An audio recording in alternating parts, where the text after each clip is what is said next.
4 লাখ মানুষের রক্তে ভেজা এক ইতিহাস। আপনি জানেন কি কে ছিল এই যোদ্ধারা?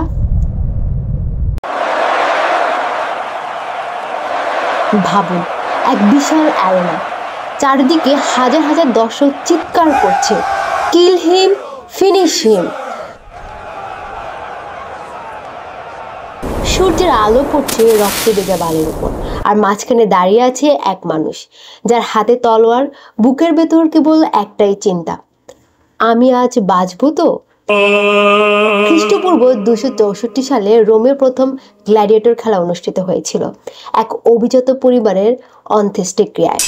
যুদ্ধবন্দী অপরাধী বা যারা দাস হিসেবে বিক্রি হতো তাদের নিয়ে প্রশিক্ষণ দেওয়া হতো লুডুস নামের স্কুলে। সেখানে তারা শিখত অস্ত্র চালানো, প্রতিরোধ আর মঞ্চে টিকে থাকার কলা। কিন্তু মজার ব্যাপার হলো, এই নিষ্ঠুর পৃথিবীর মাঝেও গ্ল্যাডিয়েটরদের ছিল তারকার মতো জনপ্রিয়তা। মানুষ তাদের নাম মুখে মুখে বলতো, তাদের প্রতিকৃতি বিক্রি হতো বাজারে, মেয়েরা তাদের ভালোবাসতো, আর রোমান ছেলেরা স্বপ্ন দেখতো একদিন সে গ্ল্যাডিয়েটর হবে। খ্রিস্টপূর্ব 1ম শতাব্দী থেকে খ্রিস্টাব্দ 1ম শতাব্দীর মধ্যে রোমানরা এই রক্তাক্ত খেলাকে এত ভালোবাসত, কারণ এই খেলা শুধু লড়াই ছিল না, এটা ছিল ক্ষমতার প্রদর্শন। সম্রাটরা বিশ্বাস করত মানুষ যদি রক্ত দেখে তবে তারা যুদ্ধ বলে যাবে, তারা ক্ষুধা, কষ্ট কিংবা বিদ্রোহ বলে যাবে। অ্যারেনার প্রতিটি যুদ্ধে ছিল এক রাজনৈতিক নাটক, যেখানে মৃত্যু ছিল বিনোদন আর বেঁচে থাকা মানেই ছিল অলৌকিকতা। অনেকে ভাবত গ্ল্যাডিয়েটররা কেবল মেরে ফেলার জন্যই মঞ্চে আসে, কিন্তু আসলে তারা চাইত সম্মান।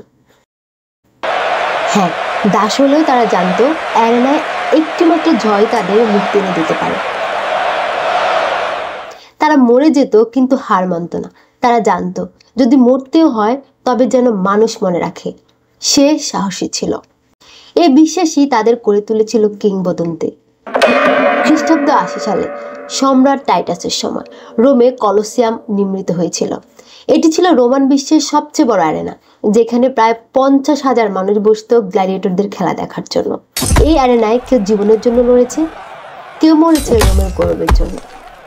অনুমান করা হয় শতাব্দীর পর শতাব্দী ধরে প্রায় 4 লক্ষ মানুষ এই খেলায় প্রাণ হারিয়েছে। প্রায় 5ম শতাব্দীর দিকে গ্ল্যাডিয়েটরদের খেলা ধীরে ধীরে বন্ধ হয়ে যায়। সময় বদলেছে, প্রাচীন রোমান সাম্রাজ্য এখন ইতিহাসের পাতায়। তা সেনেট, সম্রাট, গ্ল্যাডিয়েটর সব শেষ হয়ে গেছে। কিন্তু সেই শহর রোম আজও বেঁচে আছে।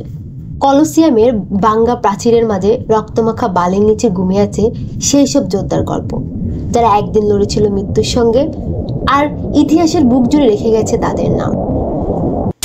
আজও যখন কেউ অন্যায়ের সামনে মাথা নত করে না, যখন কেউ বলে আমি হার মানব না, তখন প্রতিদ্বন্দ্বিতা হয় সে প্রাচীন কণ্ঠস্বর, victory or death.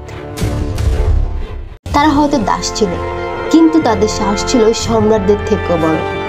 Because true freedom isn't about living, it's about fighting for the right to live.